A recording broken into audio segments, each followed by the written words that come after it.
মানবজাতি গঠনে শিক্ষা ও সহায়ক শিক্ষার ভূমিকা পর্ব 102। মানুষ কিভাবে সহসা আল্লাহর দাসত্বের বিপরীতে ইবলিসের দাসত্ব গ্রহণ করে। প্রিয় মানবজাতি, সালামুন আলাইকুম। রব্বি আউযু বিকা মিন হামাযাতিশ শায়াতিন ওয়া আউযু বিকা রব্বি আন ইয়াহযুরুন। উল্লেখিত বিষয়টি সঠিকভাবে বোঝার জন্য কয়েকটি উদাহরণ স্থাপন করব ইনশাআল্লাহ। 1, ধরুন একটি বড় পাত্রে 100 লিটার দুধ আছে। বাহ্যিক দৃষ্টিতে আপনি দেখলেন দুধ শতভাগ খাঁটি, সুতরাং তা খেতে বা পান করতে আমাদের কোনো বাধা নেই। অথচ সেই দুধই যদি আপনার চোখের সামনে এমন কোনো পশু অথবা মানুষের বিষ্ঠা বা মল পড়ে থাকতে দেখা যায়, আপনি নিশ্চয়ই সেই দুধ খেতে রুচিবোধ করবেন না বা অথবা খাবেন না। তখন আপনার কাছে ওই দুধটা হারাম বলে গণ্য হবে অথবা আপনি মনে থেকে গ্রহণ করবেন না। কিন্তু কিছুক্ষণ পরে যদি অন্য একজন নূতন আগন্তুক আসে, তিনি যখন দেখবেন যে ওই দুধটা পুরো পরিষ্কার, কারণ আগে যে মল বা বিষটা পড়েছিল ওটা তো ওষুধের মেলান হয়ে গেছে, দ্রবীভূত হয়ে গেছে, ওটা দেখা যাবে না। বাহ্যিক চোখে দেখা না গেলে নূতন যে আসবে সে তো ওই দুধটাকে দেখবে যে দুধ তো বেশ খাঁটি, সুতরাং সে ওখান থেকে খাওয়ার জন্য চিন্তা করবে। অথচ তিনি যদি আবার দেখেন যে না, ওখানে আর একটা টুকরা বা অথবা অল্প কিছু প্রস্রাব অথবা মল মূত্র এগুলা দৃশ্যমান, তখন তিনি আর খাবেন না। অথচ ওইটা আবার যখন দ্রবীভূত হয়ে যাবে, তখন আবার নূতন যে আসবে তার কাছেও কিন্তু ওইটাকে মনে হবে পরিশুদ্ধ এবং সুপেয় দুধ। তাহলে দেখুন, ঠিক তখন যার কাছে দৃশ্যত বা বাহ্যত কোনো মল মূত্র বিশেষ কিছু না দেখা যায়, তার কাছে কিন্তু এটা খাবার উপযোগী মনে হবে। ঠিক এরকম আমরা যতবার যত নূতন ক্রেতা আসবে, যারা বাহ্যত কিছু দেখবে না, তারা মনে করবে না এটা তো খাঁটি। অর্থাৎ আমরা ডিপলি সবকিছু দেখতে পারি না, আমাদের চোখের অগোচরে অনেক কিছু হয়ে যায়। অনুরূপ ধরুন, বাস্তব জীবনে আমরা অনেক সময় অনেক কোরআন বিরোধী কুফরি কাজ করে থাকি, কিন্তু যতক্ষণ পর্যন্ত না আমরা অন্যকে দেখি যে কুফরি করছে বা কুফরি অবস্থায় তারে দেখছি বা পেয়েছি, ততক্ষণ পর্যন্ত সেই লোক মুমিন বলে গণ্য হবে। অথচ যখন আমাদের চোখে কারো চোখে ধরা পড়বে যে না, উনি তো কুফরি করছে, উনি খারাপ কাজ করছে, তখনই তাকে আমরা ধিক্কার দেওয়া শুরু করি।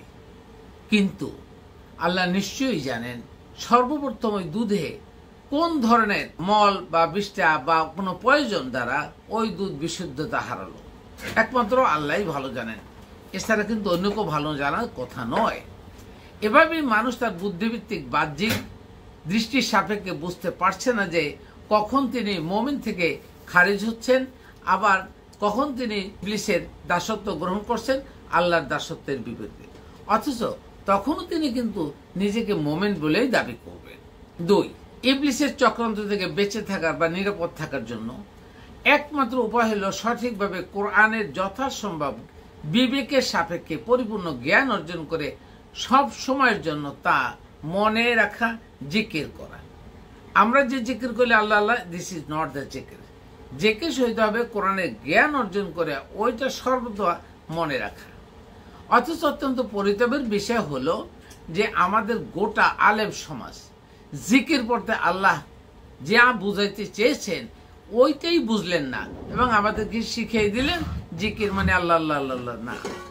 আমরা যেন কোরআন অধ্যয়ন ও গবেষণা করে আমরা এটা বুঝতে থাকি। আল্লাহ আমাদেরকে শিখিয়ে দিলেন যে যখন আমরা কোরআন অধ্যয়ন ও গবেষণা করব, তখন যেন আমরা বলতে থাকি ওয়া আউযু বিকা রব্বি আন ইয়াহযুরুন, আর হে রব, আমি তোমার আশ্রয় প্রার্থনা করি যেন আমাদেরকে উপস্থিত না হয়।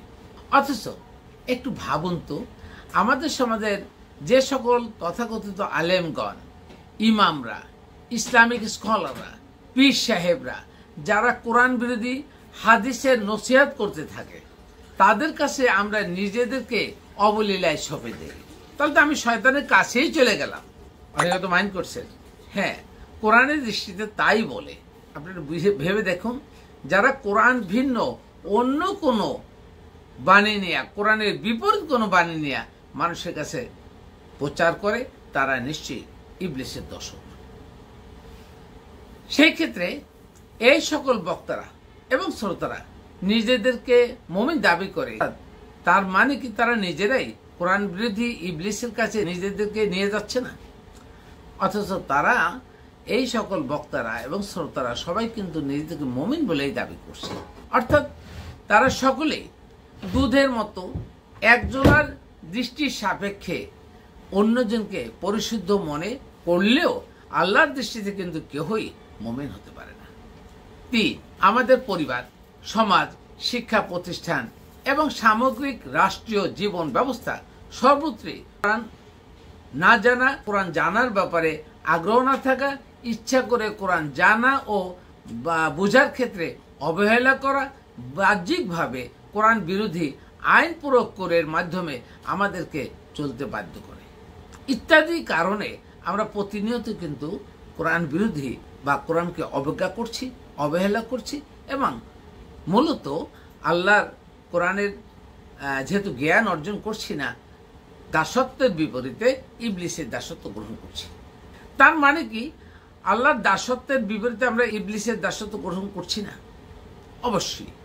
4, সরকারের ভুল সিদ্ধান্তের জন্য কিভাবে আমরা ইবলিসের দাসত্ব গ্রহণ করছি তার একটি নমুনা দেখি। ধরুন, অসাধু ব্যবসায়ীরা সরকারের স্বার্থ নিয়ে বা দিয়ে ল্যাক্টোমিটারের মতো বিভিন্ন ত্রুটিপূর্ণ যন্ত্র আমদানি বা প্রস্তুত করল, আর তখন সেই যন্ত্র দিয়ে যদি পরিশুদ্ধ দুধকেও যদি টেস্ট করা হয় বা পরীক্ষা নিরীক্ষা করা হয়, তাহলে ওই দুধটাও তো আপনার পরিশুদ্ধ মনে হবে না, কারণ যন্ত্রটাই তো ত্রুটিপূর্ণ।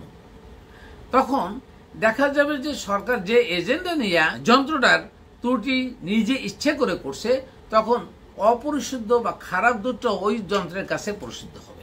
ঠিক তাই নয় কি? তাহলে এবার ধরুন, আমাদের বিগত 54 বছরের ইতিহাসে আমরা কোন সরকার প্রধানকে পাইনি যারা কোরআন জানে বা কোরআনে মুফাসসির, কোরআন জেনে ও বুঝে, এরকম কোন সরকার আমরা পাইনি।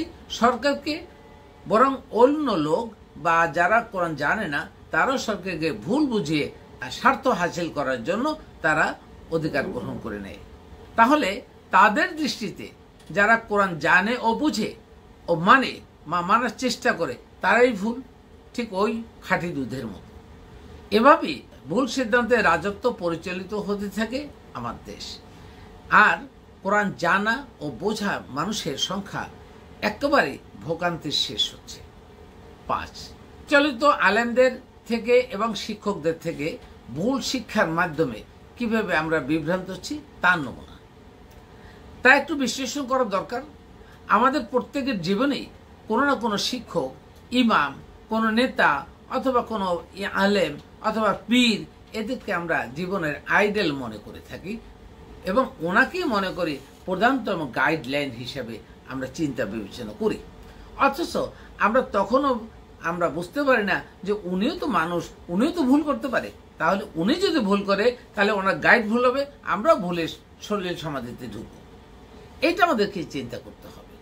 এমনকি আমরা যে সকল গ্রন্থাবলী পড়ে বাস্তব জীবনে লেখাপড়া করছি, সার্টিফিকেট নিয়ে বড় বড় সার্টিফিকেট অর্জন করছি, আমরা তখনও চিন্তা করে নাই যে পুস্তক রচনা করছে যে ব্যক্তি রাইটার, তেও তো ভুল করতে পারে, কারণ তারও যদি কোরআনের সঠিক জ্ঞান না থাকে তাহলে সে আমাকে অবশ্যই ভুল শিখিয়ে দিয়েছে কোনো না কোনো স্পটে।